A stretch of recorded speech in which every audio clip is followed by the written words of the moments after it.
Good afternoon, everybody. Can you go to the next slide? And welcome to our Prescott AMA Public Informational Meeting. Today is September 9th, 2025, and we are starting at about 1 p.m. today. Before we get started, I'd like to take a moment to go over some quick meeting logistics.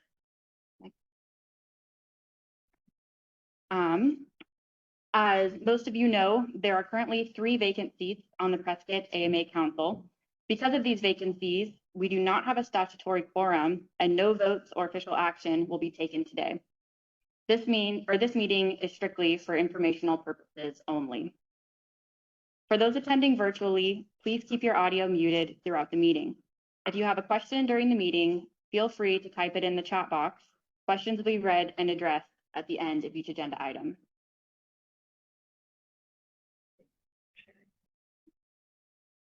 We are having some technical difficulties with our PowerPoint crashing on us, so please bear with us while we get our slides back up here.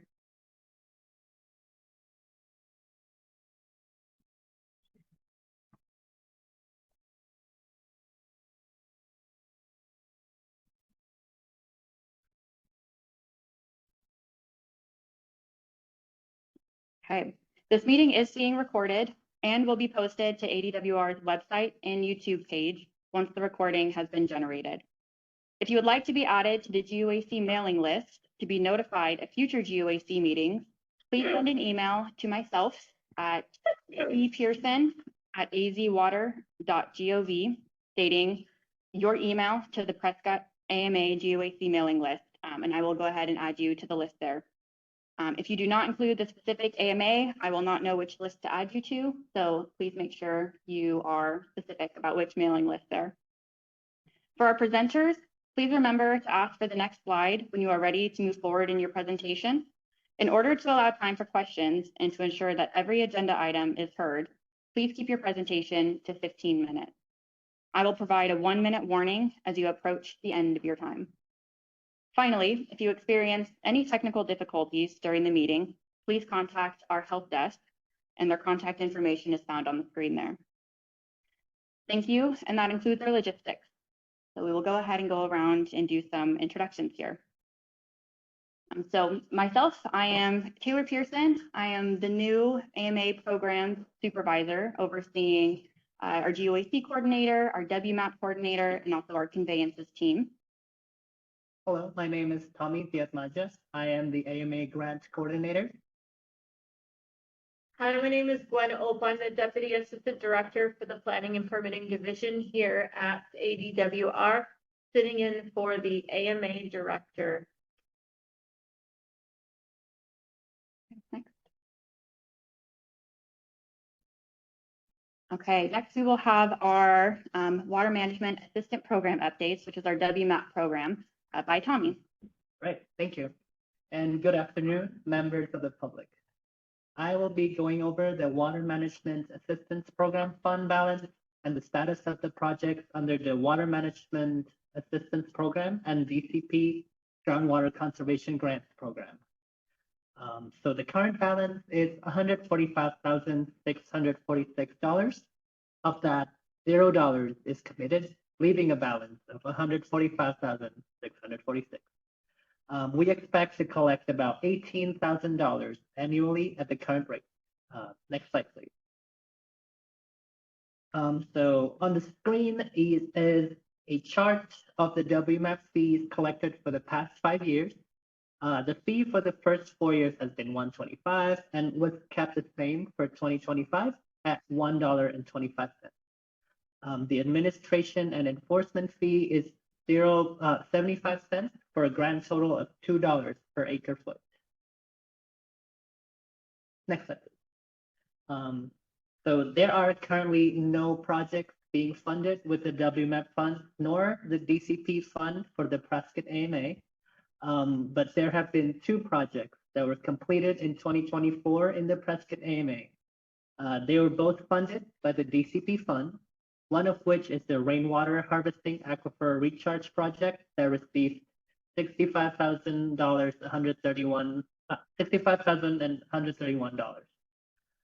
Unfortunately, due to unforeseen circumstances, The Upper Verde River Watershed Protection Coalition, or UVRWPC, will not be presenting their completed project at this time, and most likely will be presenting in spring 2026 UAC instead. Next slide, please. And the other project is the SR89 Stormwater Recharge Pilot Project, which received $75,000 in funding. The contracts for these two projects both ended on December 31st, 2024. Also, regrettably, due to the time frame and their team's commitments in September, the Arizona Department of Transportation will present their completed project in spring UAC 2026 instead. With that, before we move on to the presentation, are there any questions regarding the WMF funds or the groundwater conservation project? Again, if you have any questions, you put them in the chat and I can go ahead and unmute your microphone so you're able to voice your question. Good. And with that, if there are no questions, please welcome Kristen and Alexia with the University of Arizona's Project WET.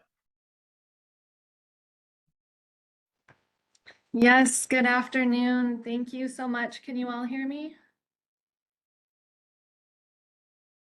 Hopefully. Yes, we can. Okay, thank you. Just want to make sure before I started.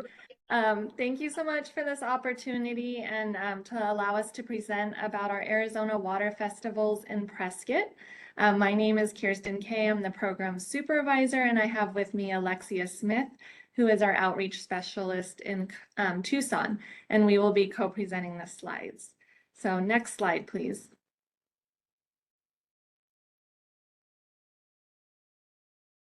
Thank you. At Arizona Project WET, we believe that it is imperative that Arizonians understand the interconnectedness of water and that they are truly a part of our local Arizona water cycle. APW, which is Arizona Project WET, supports water stewardship and STEAM literacy by authentically and meaningfully engaging educators, students, and community members. And our Water Festival program does just that, which we'll show you momentarily. The APW team delivers water-focused programming with exceptional skill, meaningfully connecting content to participant and participant to action. And so what we want is everyone to feel something so that they want to learn something so that they are inspired to do something, to become part of the solution as a water steward. Next slide, please. Thank you, Kirsten, for introducing me. So this is the 4 pillars that APW really relies on to help provide all that content to our children and students. We have the water cycle, which we like to really point out that this is more of a complicated web than it is just a perfect circle. We also touch base on groundwater. It's very important here in Arizona and almost half of our water supply.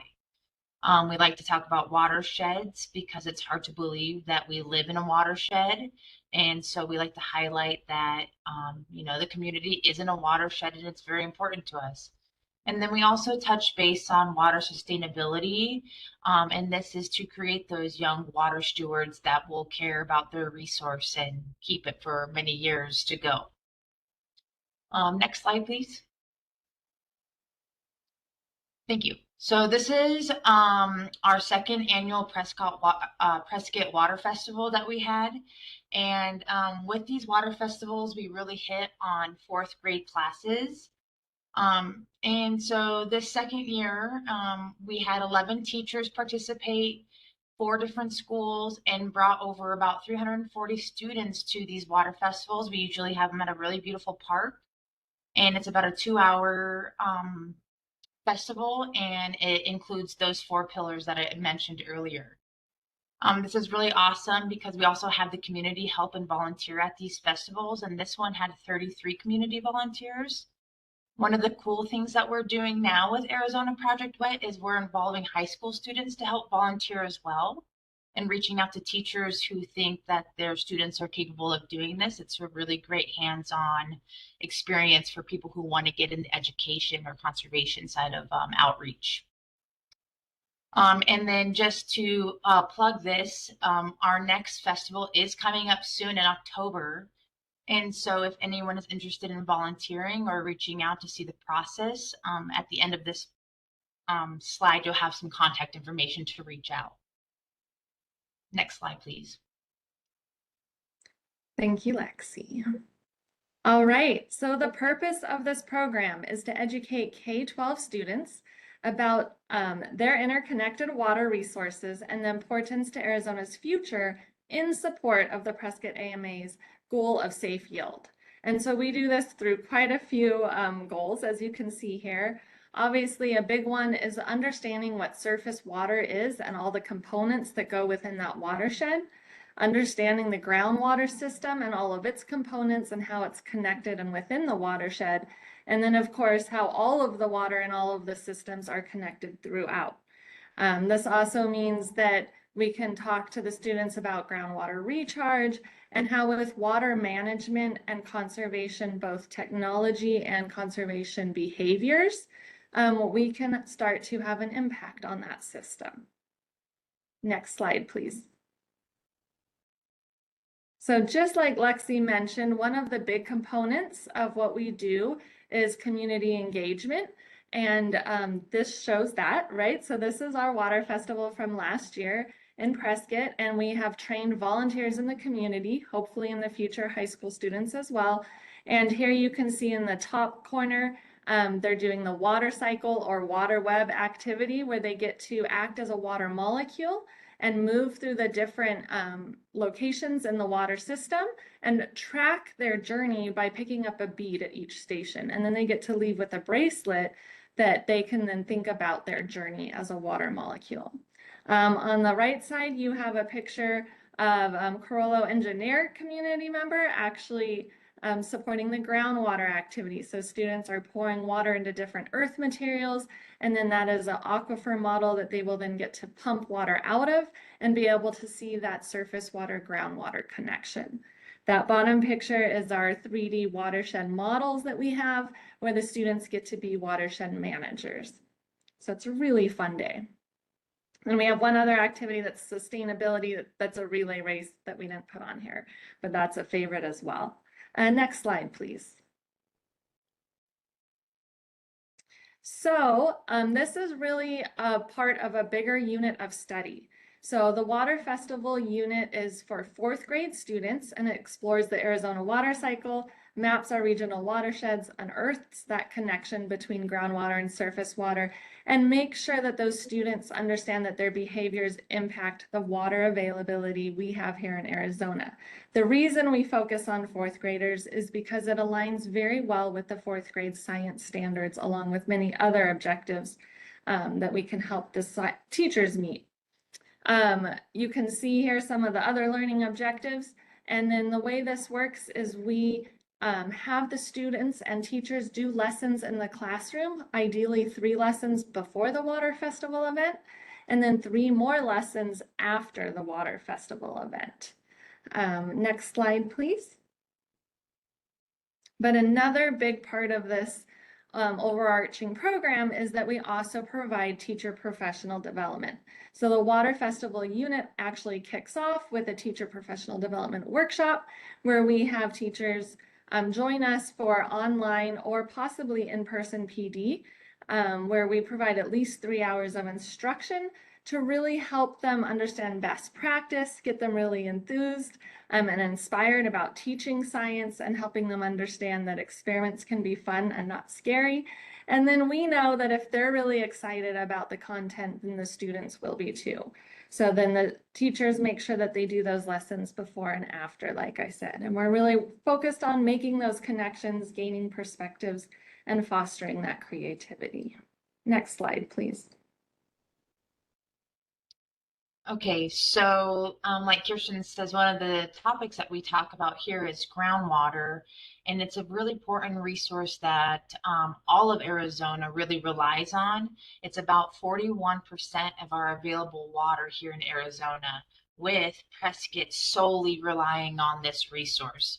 So we want to make sure that this is conveyed to the students and, open up their eyes and realize even though we can't see water here in Arizona in some parts, that it is there and it's helping us, live here in the desert. Next slide, please.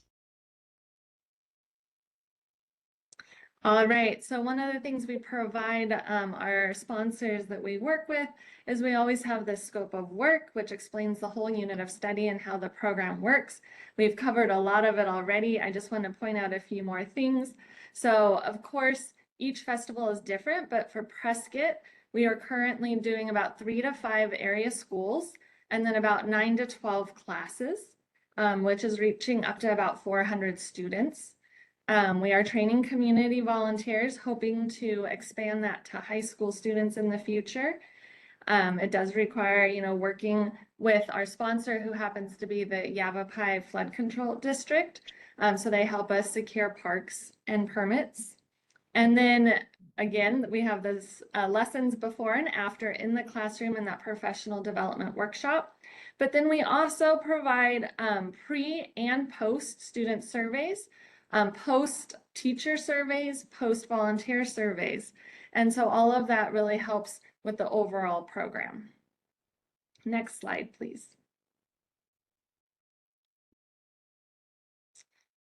So Project WET really aims to educate, engage, and connect the Prescott AMA community members, right? Whether you're local residents, businesses, K-12 students, educators, but we want to do this through educational outreach to raise awareness of your current and future challenges.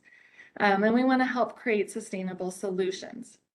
And so what we are really asking for here today is in 2026, our goal is to build capacity, ensuring that all eligible schools or fourth grade classrooms wanting to join an Arizona Water Festival have access to that event.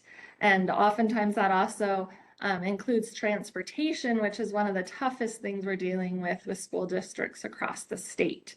Again, I just want to say a big thank you to our current community partners. Like I said, Yavapai Flood Control District. Again, we really appreciate Cynthia, Michelle, and Kimberly, who work closely with us, and then the Prescott Unified School District. But we are asking for funding of $5,000 to help grow and build capacity for this program. And this would be for next year, starting January 1st, 2026 to December 31st, 2026. So it won't be for this festival this fall, but for next year, so we can build that capacity and really reach out to all those other schools. Next slide, please. And just a quick recap, this is how Arizona Project WET gains knowledge and understanding of our outreach and successes. By doing those pre and post surveys, we're able to understand the impacts of this unit of study and really see the knowledge gained. And then also we do participant counts where we're counting everyone who is involved in these water festivals. And it's really awesome to see those numbers just grow and grow each year. Next slide, please. So with that, we just want to say a big thank you to the members of the Prescott GUAC committee and to everyone allowing us to have the time to present today. We really appreciate your time, attention, and consideration. We're happy to answer any questions you may have.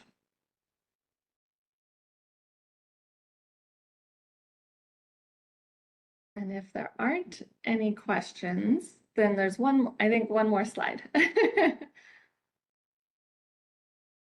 So again, we like to say water education is in our nature, and we just really thank you for this opportunity.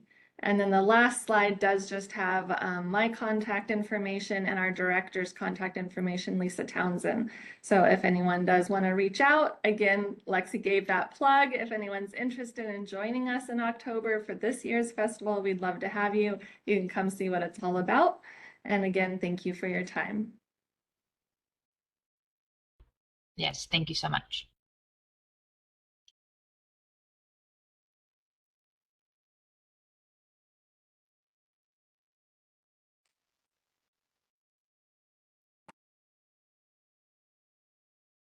Thank you for your presentations. Before we move on to the next agenda item, I do just want to address some of the questions that have shown up in the chat. We have a question: is ADWR working with the governor to fill Prescott GOAC vacant members? Currently, if you are interested in becoming a GOAC member, that application process goes through the governor's board and commission website. And as we are growing more bandwidth within the AMA section here at the department, we can work to be more proactive in being involved in that process there. We did also see a hand raised by Walt. Walt, if you are still here and would like to ask a question, please raise your hand again and I can unmute you for your question.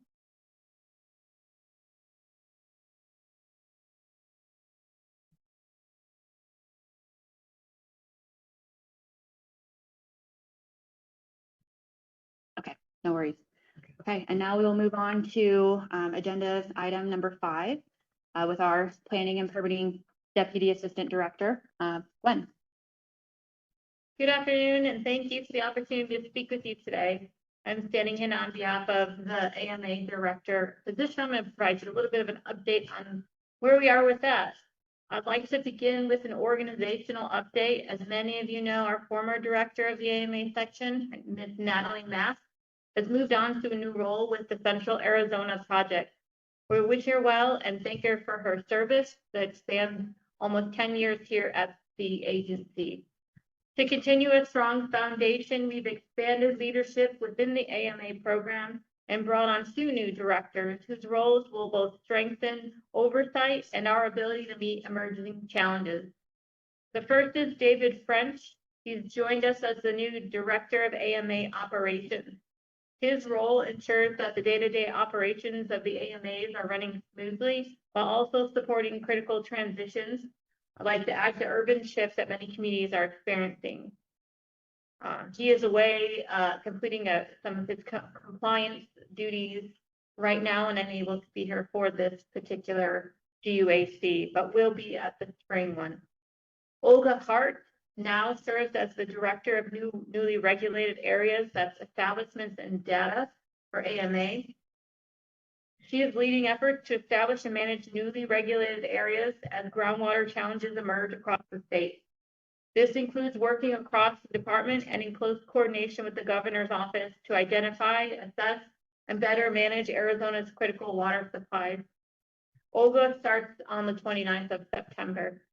These changes strengthen the AMA program by ensuring consistent operational oversight across existing programs and by positioning us to respond effectively as new regulatory areas and needs arise. I also want to highlight leadership related to GUAC operations. She's introduced herself already, Taylor Pearson, another recent addition to the department as the AMA program's team lead. While our GUAC coordinator position remains vacant at this time, and Tommy is filling that for the time being as our WMAP coordinator, we're actively working to hire, you may remember Nicholas Mason, his replacement, and we're well on our way to filling that role. Across the state, there's a few relevant updates. Wilcox and Douglas subsequent AMAs. Following the governor's designation of the Wilcox and Douglas subsequent AMAs, the department is working to establish the regulatory framework and management strategies for those areas. While separate from this AMA, the issues are interconnected. What happens in one AMA can inform the policies in another. The creation of these new AMAs underscore the importance of strong data, management tools, and local input in shaping the future of groundwater regulation across the state. Colorado River negotiations. At the same time, we know that Arizona's water future is closely tied to the Colorado River. The department is deeply engaged in negotiations with our basin partners and with the federal government to develop post-2026 operating guidelines. While these talks may seem distant from Prescott, the outcomes will shape the entire state's water security. Reduced reliance on the river in central Arizona, reduced reliance on the river in central Arizona places added importance on the sustainable management of local groundwater supplies in regions like yours. Finally, councils like this are invaluable. We recognize that the issues facing Prescott are distinct, and your local insights guide how we shape and implement policy. I'd also like to highlight a few immediate opportunities and reminders. We have an Ag to Urban public meeting coming up. You may have heard or read there will be a public meeting on September 16th regarding the new Ag to Urban process. This is a recent legislative initiative. For context, the Ag to Urban process addresses transfers of groundwater from agricultural to urban uses. As Arizona's population grows and some agricultural areas reduce water use, the department must carefully evaluate these transfers to ensure that our regulatory programs, our water supply planning, and conservation efforts remain balanced and sustainable. This process has added complexity to our work, and some of that work falls within the team that manages GUACs, which is why the new leadership team and upcoming public engagement are so important. And then, as mentioned earlier already, the Prescott GUAC vacancies. If anyone who is interested in applying for these vacant GUAC roles can do so online through the governor's boards and commissions website. Tell all your friends. In closing, I want to emphasize that while our challenges are significant, we're taking meaningful steps. Your continued engagement ensures our work is grounded in the realities on the ground where you are and here. Thank you again for your time and commitment to advancing sustainable water management.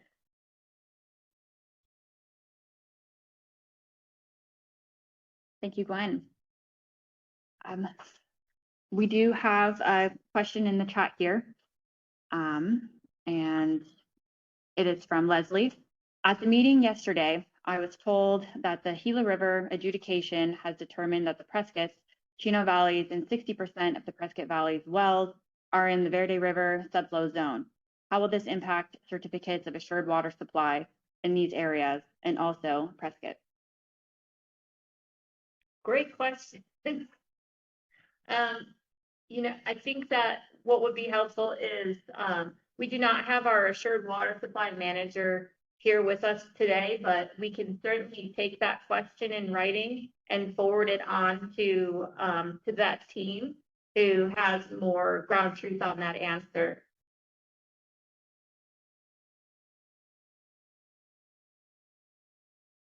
Before we formally adjourn here, I will give about another minute if anybody does have any further questions that we can answer here.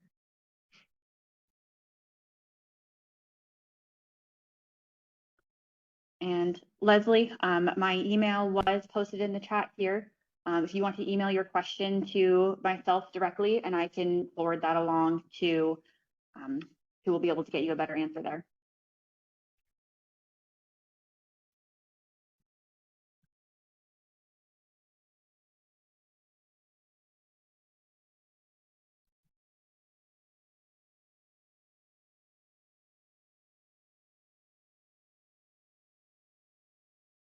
Okay, if we have no further questions, then we will formally adjourn the meeting here.